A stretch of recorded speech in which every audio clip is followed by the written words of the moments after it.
Shalom Bapak Ibu yang diberkati, yang dikasihi oleh Tuhan Yesus. Selamat sore dan masyarakat Tuhan beserta dengan kita semua. Nah, Bapak Ibu sekalian dan teman-teman semuanya, pada sesi ini kita akan kembali membahas terkait dengan dinamika informasi yang tentunya beredar dan ramai diperbincangkan di media sosial, terutama mengenai sosok Baradae yang beberapa hari belakangan teman-teman kalau kita searching ataupun lihat pemberitaan terkait dengan Baradae, memang ini jarang sekali ya, terutama terkait dengan beliau muncul ke publik. Nah, karena teman-teman, ini tadi saya dapatkan satu pemberitaan mengenai Baradae ini muncul ke publik dalam rangka menghadiri panggilan dari Komnas HAM untuk melakukan pemeriksaan. Nah, karena itu teman-teman, mari kita simak sama-sama ini seperti apa penjelasannya dari Komnas HAM terkait dengan Baradae seperti yang ada di layar teman-teman semuanya.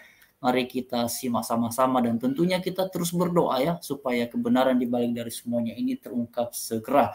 Nah, teman-teman, di sini beritakan bahwa Baradae datang hadiri panggilan Komnas HAM hari ini untuk jalani pemeriksaan. Lalu teman-teman, di dalam artikel ini, nah ini Baradae saya pun juga baru tahu ya teman-teman ya. Jadi selama ini kan kalau kita lihat foto dari Baradae di media sosial itu kan foto yang sering kita pakai teman-teman di thumbnail ya, itu kan ada. Ya ternyata ini ya, ini aslinya teman-teman menggunakan masker. Ya ini foto lainnya ya, yang sebelumnya juga asli sih teman-teman. Nah oke, jadi di sini diberitakan bahwa Ajudan Irjen Pol Verdi Sambo Baradae siang ini terlihat menghadiri panggilan Komisi Nasional Hak Asasi Manusia ya di Jakarta Pusat untuk menjalani pemeriksaan terkait kasus penembakan Brigadir J atau Brigadir Joshua ya teman-teman. Baradae mendatangi kantor Komnas HAM secara terpisah dengan rombongan lainnya. Oke, dan seperti itu teman-teman. Memang nanti kita akan lihat foto-fotonya yang ramai di media sosial karena teman-teman itu ramai sekali, langsung diliput banyak wartawan. Lalu melansir dari ini teman-teman ya, pada Selasa ya, dan berdasarkan pantauan ya, rombongan yang terdiri dari 5 ajudan Sambo datang pada pukul 9.45 WIB. Mereka masuk bersamaan ke kantor Komnas HAM. Lalu sedangkan Baradae baru datang pukul 13.25, jadi belakangan ya teman-teman, mengenakan pakaian dan masker serba hitam. Perlu diketahui kedatangan para ajudan Sambo tersebut untuk dimintai keterangan oleh Komnas HAM terkait kasus penembakan yang menewaskan Brigadir J. Lalu teman-teman, Baradae turun dari mobil terlihat bersama 2 orang lainnya. 1 orang diantaranya memakai seragam aparat ya teman-teman, yaitu polisi. Baradae keluar dengan kepala menunduk dan melewati kerumunan para wartawan tanpa berkata-kata. Baradae langsung berjalan memasuki kantor Komnas HAM. Komisioner Komnas HAM Khairul Anam mengkonfirmasi kedatangan Baradae tersebut. Iya, ya ini dia teman. Nah, ini poinnya teman-teman. Jadi di sini diberitakan bahwa ataupun diinformasikan sebelumnya keberadaan Baradae sempat dipertanyakan, diduga ia tidak datang ke pemeriksaan hari ini sebab Baradae tidak terlihat dalam rombongan ajudan Sambo, padahal pemeriksaannya dijadwalkan jam 10 ya. Lalu di sini diuraikan lagi bahwa Ahmad Taufan Damanik selaku Ketua Komnas HAM sempat menanyakan keberadaan Baradae Mabes Polri, namun pihaknya belum mendapatkan jawaban. Nah, itu dia teman-teman. Lalu di sini teman-teman kita lihat ya di media sosial ataupun kemudian mengenai Baradae ini diinformasikan ataupun diberitakan di media sosial ini teman-teman. Bagi teman-teman yang menanyakan mengenai cuplikan videonya, teman-teman, ini tidak ada videonya memang ya, yang kita dapatkan adalah pemberitaan-pemberitaan seperti ini. Tetapi apapun itu, yang penting kan kontennya adalah ya kita dapatkan informasi terkait dengan Baradae, mau dalam bentuk artikel, mau dalam bentuk tulisan ataupun dalam bentuk video, sama saja sih menurut saya.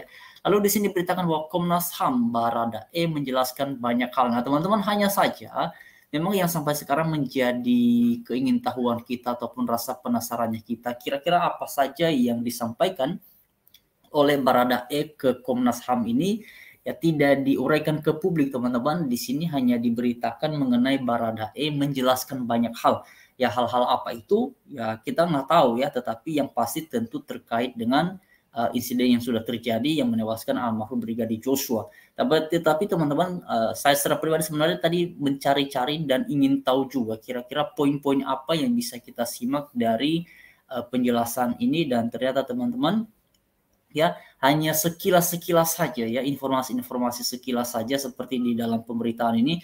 Komnas HAM ungkap Baradae menjelaskan banyak hal, salah satunya soal menembak itu teman-teman. Jadi memang secara spesifik belum diriliskan ke publik ya sejauh ini ya sepengetahuan saya belum dirilis ke publik kira-kira apa saja yang sudah disampaikan oleh Baradae terkait dengan insiden itu. Ya, tapi teman-teman, kita harapkan agar semuanya nantinya segera terungkap. Jadi ini foto-foto yang kemudian ramai di media sosial. Nah, memang di dalam sini teman-teman, tadi ketika saya membaca artikel ini pun dan mencoba mencari-cari, yang melihat foto Baradae yang ini saya sempat ragu-ragu tadi apakah ini Baradae yang dimaksudkan atau bukan ya, karena foto sebelum itu kan agak berbeda teman-teman tampilannya ya. Tetapi dalam sini bisa cari-cari, oh ternyata banyak banget pemberitaan yang memang memakai foto ini, berarti inilah Baradae. Nah, seperti yang teman-teman semua perhatikan di layar, jadi ya diberitakan apa namanya teman-teman, Baradae ini menyampaikan bahwa banyak hal, tetapi hal-hal apa yang diuraikan itu masih ini ya, masih menjadi informasi di kalangan ya Komnas HAM mungkin, ataupun kemudian untuk orang-orang tertentu saja informasi itu disampaikan. Teman-teman, jadi memang tampak di dalam foto ini Baradae ini ya seperti mendapatkan pengawalan ini atau bagaimana ya teman. Sang pertama yang saya sendiri dapatkan adalah tampak seperti mendapatkan pengawalannya. Ini ada bapak-bapak aparat ini yang di depan satu, lalu sebelah kanan ya ada dua, satu di depan, satu di belakang ini.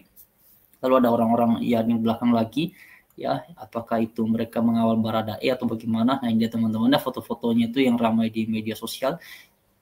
Mungkin karena memang ya langsung menarik perhatiannya pihak-pihak lain ya yang meliput pemberitaan. Jadi teman-teman wajar saja memang ya. Jadi seperti yang ada di layar kalian semua. Nah ya. Oke teman-teman, jadi ini sudah ramai sekali ya. Jadi nanti kita akan tunggu rilisnya ini beritanya seperti apa, karena semuanya teman-teman sampai saat ini memang masih menjadi tanda tanya ya. Masih menjadi tanda tanya. Bahkan kalau teman-teman perhatikan, tadi malam itu kita sudah bahas mengenai satu pemberitaan.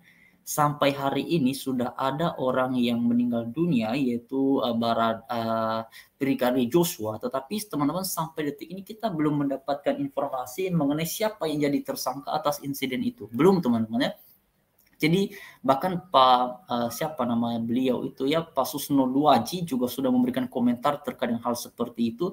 Tetapi ya intinya sampai detik ini teman-teman, sampai saat ini kita belum mendapatkan informasi siapa yang jadi tersangka terkait dengan insiden tersebut. Jadi harapan kita sebagai sesama ya warga negara ya kita nantikan saja. Yang penting semoga segera terungkap supaya ini jangan berlama-lama. Nah teman-teman, mengenai hasil dari hasil dari otopsi sebagaimana tadi disampaikan atau dikemukakan oleh Pak Kamarudin Simanjuntak, bahwa hasilnya itu akan dirilis, disampaikan ke publik ataupun ya disampaikan oleh tim forensik itu 2 minggu sampai 3 atau 4 minggu ke depan. Nah memang itu cukup lama, jadi kita akan melihat sampai beberapa hari ke depan kasus ini seperti apa perkembangan ataupun dinamikanya. Ya kita nantikan saja, yang penting kita doakan saja semoga kiranya keluarga yang kemudian ditinggalkan oleh almarhum Brigadir Joshua tetap kuat, tetap berharap bahwa campur tangan Tuhan pasti nyata dalam hal yang seperti ini. Campur tangan Tuhan pasti nyata. Tidak mungkin tidak teman-teman. Bahkan Pak Kamarudin sendiri juga sudah menyampaikan dan merasakan hal yang demikian. Jadi teman-teman semuanya yang diberkati dikasih oleh Tuhan Yesus, itu informasi yang bisa saya bagikan untuk sore hari ini. Dan mari tetap melihat yang mengamati dinamika dari kasus ini, dan kita harapkan sesuai dengan instruksi dari Pak Jokowi agar ini diungkap seterang-terangnya ke publik supaya semuanya menjadi jelas. Terima kasih teman-teman. Shalom, selamat beraktivitas. Mari terus berdoa bagi bangsa kita, bangsa Indonesia, dan terus merawat keberagaman yang ada di dalamnya.